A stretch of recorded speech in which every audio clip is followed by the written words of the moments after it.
What do you think about this lovely two-piece set? It's a female trouser pant and a vest blazer, also called a waistcoat.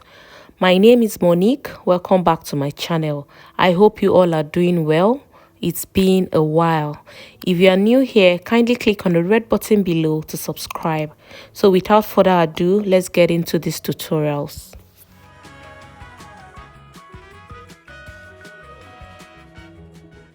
So I'll be using the 2 yards of crepe fabric for these tutorials, but before then I'll be drafting it on the pattern paper. So this is the waistline, and I also came in by 1/2 inch on the center front for seam allowance. That's where my measurement will be starting from. So this is my trouser measurements. That's the measurement we'll be needing for these trouser tutorials.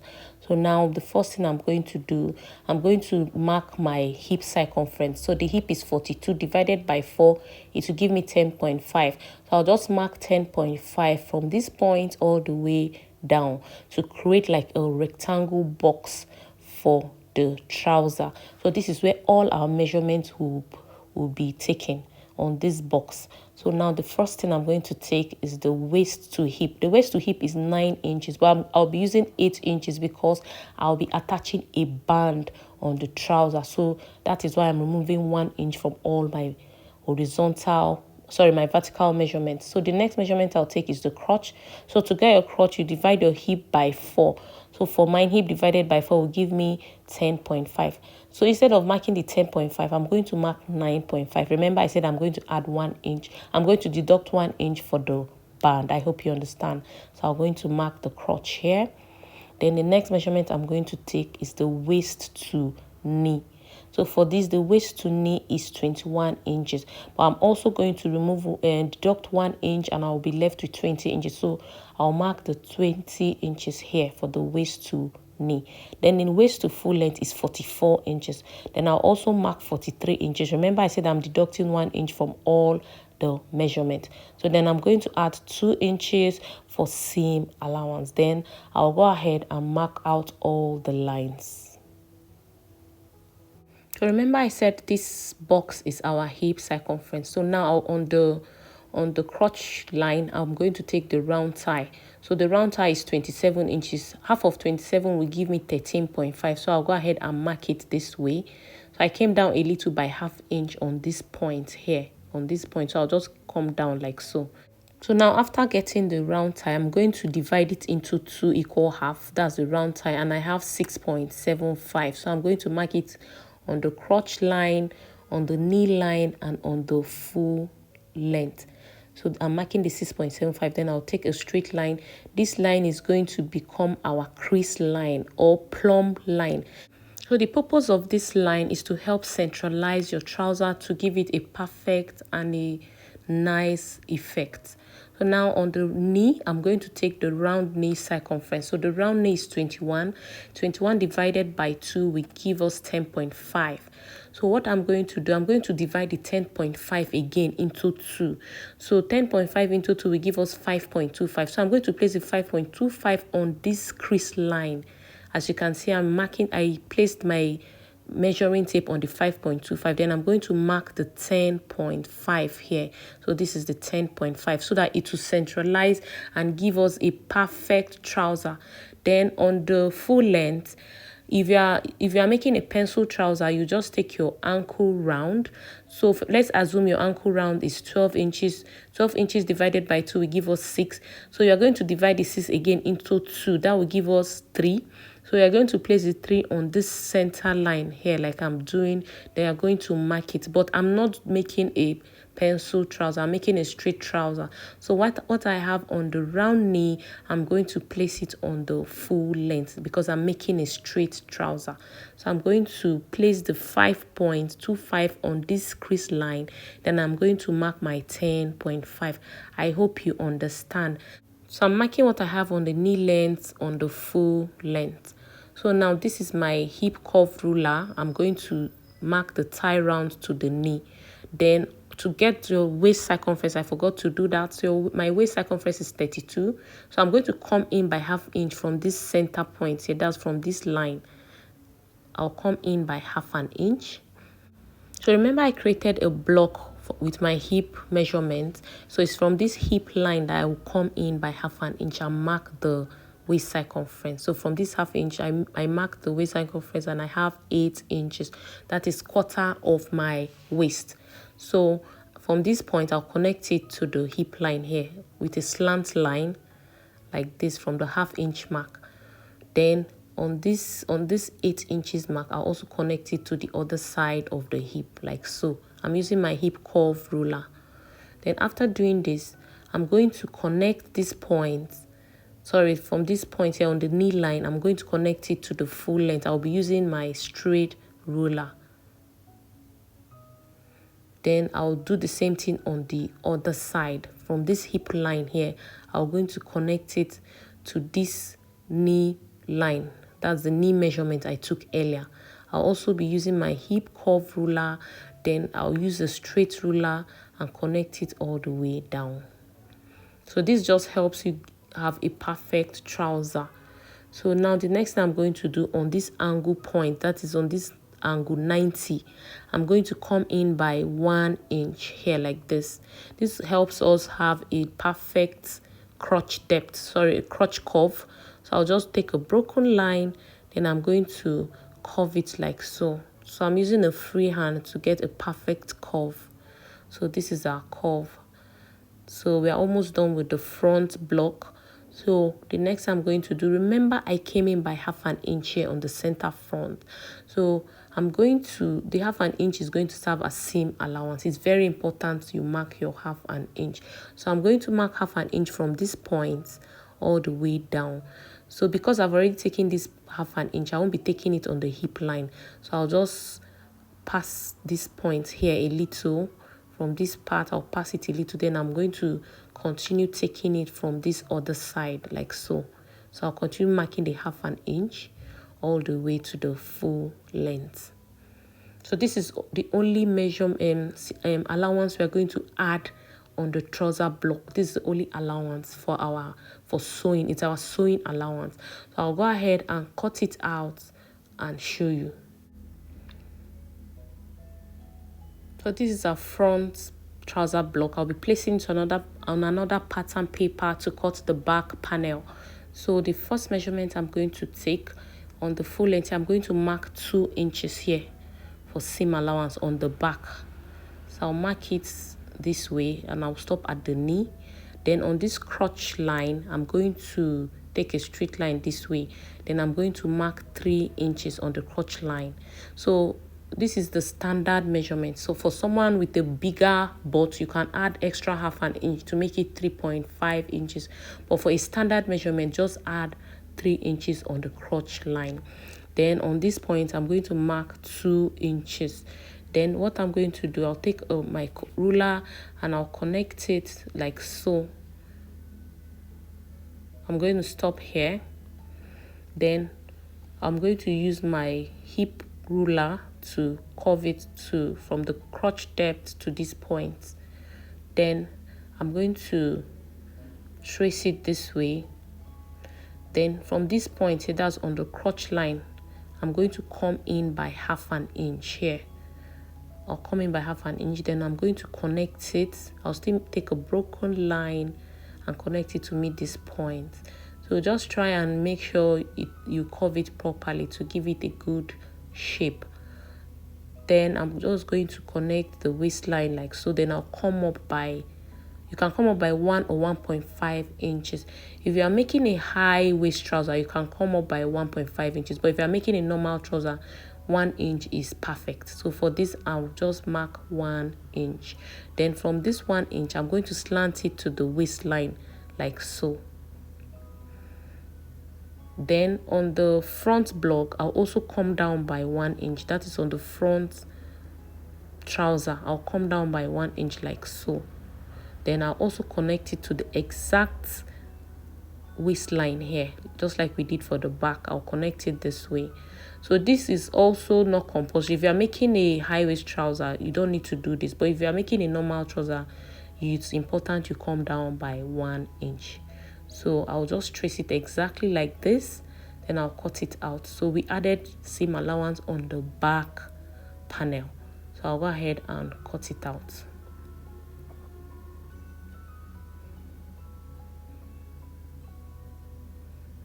So this is the front and this is the back. So I'll go ahead and place it on the fabric. But before then, like I said, this is not compulsory. If you're making a high waist trouser, you just leave it exactly like this. But if you're making a normal trouser, you can cut out that part. But for me, I'm going to leave it because it's just a template for trousers. So this trouser is a basic trouser block. You can alter it. You can change it however you want. You can decide to make a palazzo trouser with this block. You just from the hip point here and just go straight down to get a palazzo trouser. This trouser block can be altered. Now, to get your pocket size or the pocket shape, I'll come in from this point by 2 inches, like so. Then from this 2 inches point, I'm going to slant it and mark 7 inches here. Then I'll take my ruler and take a slant line this way. Then this part, I'm going to fold it in. But I'll be explaining this on the fabric. But this is how it's going to be. So I'll cut it on the fabric now. So the fabric is on a fold. I've placed the front panel on it. So like I said, this pocket part, I'll cut it exactly like this without folding it. Then I'll explain that to you later. So meanwhile, let me cut it out. So I've gone ahead to cut out the trouser. So I added interfacing on this side where the pocket will be. Remember earlier I marked 2 inches here. Remember what I did earlier on the pattern paper. Then I slanted it this way and marked 7 inches like so. So after slanting it this way, I'll come in by ½ an inch on this 7 inches mark. Then I'm going to notch it by ½ inch, by the ½ inch I took. So I'll also be notching the 2 inches here. So the next thing I'll do, I'm going to slant it this way. I'm going to fold it like so and give it a good press. So I've done that. I've ironed it properly. So as you can see, it's having like a crease line here. So I did the same thing on the other panel. So now what I'm going to do, I'll be showing you how to fix your pocket.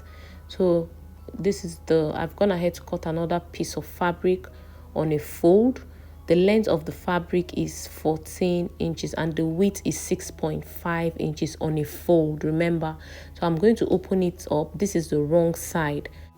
So I notched this part of the pocket to enable me determine where the lower part will be. So now on the top part of the pocket, I'm going to place the main trouser on it this way. Then I'm going to come down by ½ an inch here like so before placing the main fabric on the pocket. I'll make sure this side aligns. So I came down by ½ an inch. Then the next thing I'm going to do, I'll be sewing this part here very close to the crease line. I'll be sewing it by the side. So I'll be sewing this point like this. I'm not sewing on the crease line, I'm sewing beside the crease line. So I've done that. So I've opened it up, as you can see. So what I'm going to do, I'm going to fold this part in like so, and I'm going to top stitch it on the pockets. So you can just weave it and top stitch on it. You don't need to fold it, but if you don't have a weaving machine, you can just fold it in and top stitch it. So this is what I have. So now the next thing I'll be doing, this part here, this slanted part on the pocket, I'm going to top stitch it. I'm making a very tiny stitch. So this is what we have on this part here. Remember the slanted part of the pocket. So I'll take it to the table and explain. So this is where I top stitch on the pocket, and this is the slanted side that I also top stitch. So now I'm going to pick this slanted side and I'll fold it in to meet the other side of the pocket this way. So I'll be marking this point here to make sure I have 2 inches. Remember we took out 2 inches earlier and folded it in. So the main pocket would replace the 2 inches. So I'm making sure it's 2 inches I have. Then this will be our pocket. Then I'm going to turn it the other way like this to sew the pocket in. But before I do that, I'll turn it inside out. That is good side to good side. Like so. Then I'm going to sew it and stop at this notch point. So I'll do that and show you. So guys, I've done that. So let me turn it to the good side. So let me place it back the way it was earlier, like this. So make sure it's the exact 2 inches. So this is the pocket. So what I did on this panel, I'll repeat it on the other one. So guys, I've done that. I've done the same thing on the other side of the trouser. So now I'll pick the two panels and I'll be joining it on the center front. I'll be sewing it by 1/2 inch all the way to this crotch depth here. So I'll just pin it up, sew it by 1/2 inch and show you. So guys, I've done that. This is the center front. I won't be fixing my zip on the center front. My zip is going to be on the side. So this is where I stitched by 1/2 inch and I stopped here. So this is the back panel. So what I did was I folded it into 2 equal half and I gave it a good press, so to have a crease line, because I want this back panel to have a dart. So this crease line will help me sew my dart. So I'll be marking 1/2 inch on both sides like so to get our dart. Then I'll come down by 5 inches like so. So I'll use my ruler to connect it this way to make like a triangle shape for our dart. So what I did here, I'm going to repeat it on the other side of the back panel. I'll repeat the same thing. So I'll be sewing the dart. Then after I sew the dart, I'll also be sewing the center back here like so by 1/2 inch to the crotch depth. So I'll do that and show you. So guys, I've fixed the dart and I've also sewn the center back to the crotch depth. Now I'll be joining the front and back together. That's the front and back panel. I'll be joining it together from the crotch depth, or rather from the crotch. So I'm going to mark, I'll pick the 2 crotch here like so, making sure the 2 center points are aligning. So I'll make sure the 2 parts, it's very important it aligns. So I'm going to pin it up. Then I'll be sewing it by 1/2 inch all the way to the full length. I'll repeat the same thing on the other side and I'll show you. So guys, I've done that. I've joined the center crotch, that's the front and back crotch together. Then I've also went ahead to top stitch this front here to secure the pocket so that it will not be shifting. So now I'll be joining the 2 sides together, but before then I'll mark 7 inches where my zipper will be. I want my zip to be on the side, so I'll mark 7 inches here before sewing. I'll be sewing the side seam by 1/2 inch and I'll repeat the same thing on this side. Then I'll show you. So I've done that. I left this part open where the zipper will be. So we'll be fixing the band before fixing the zipper. So I've already gone ahead to cut out the band. I added interfacing to it. I cut it on a fold by 2.5 inches and I used the waist circumference and I added extra 2 inches for seam allowance. So I'm fixing the band on the right side of the trouser. So I'll be sewing it by 1/2 inch. Then I'm going to stop on this other side. So I'll do that and show you. So guys, I've fixed the band. So this is our band on the trouser. I stitched it by 1/2 inch. So now I'll be fixing the zipper on the side. So this is the zip I'll be using. So I've gone ahead to mark where I want the zipper to be. So I'll place the good side of the zipper on the good side of the fabric. So I'll just pin it up. So I'll be sewing this part. After I sew it, then I'll turn it the other way. I'll make sure it's still good side to good side. So I'll turn it this way and place the center of the zipper to the other side of the trouser. So I'll be sewing it by 1/2 inch. Remember, we left 1/2 inch for seam allowance. So I'll be sewing this part. After I sew it, I'll also be sewing the hem line. Remember, I left 2 inches for seam allowance. So what I'm going to do, I'm going to fold it by 1 inch and I'll refold it again by 1 inch. Then I'm going to sew it all the way round. But you can also weave it and just sew it once. So guys, I've fixed the zipper to the trouser. So remember I said I left 7 inches, so I fixed it to the trouser. So this is what we have. So I'm going to open it up. So this side is still open. So I'm going to top stitch it. I'll fold it on top of the band like this. Then I'm going to cover it this way. Then I'll top stitch this part here to secure the zip. Then I'll repeat the same thing on the other side. Fold it on top of the band. then turn it to the other side and top stitch it. So I'll do that and show you. So guys, I've fixed the band. I've also sewn the hemline. What I did was I weaved it and I folded it by 2 inches. I didn't double fold it because I've already weaved it, so there's no point. So I also weaved it all round. So I've fixed the band, the zipper, and I've weaved it all round. We have come to the end of this trouser series. I'll be showing you how to make the vest blazer on my next video. Hope this tutorial was helpful. Don't forget to subscribe, comment, share, and give it a thumbs up. Thanks for watching and see you in my next video.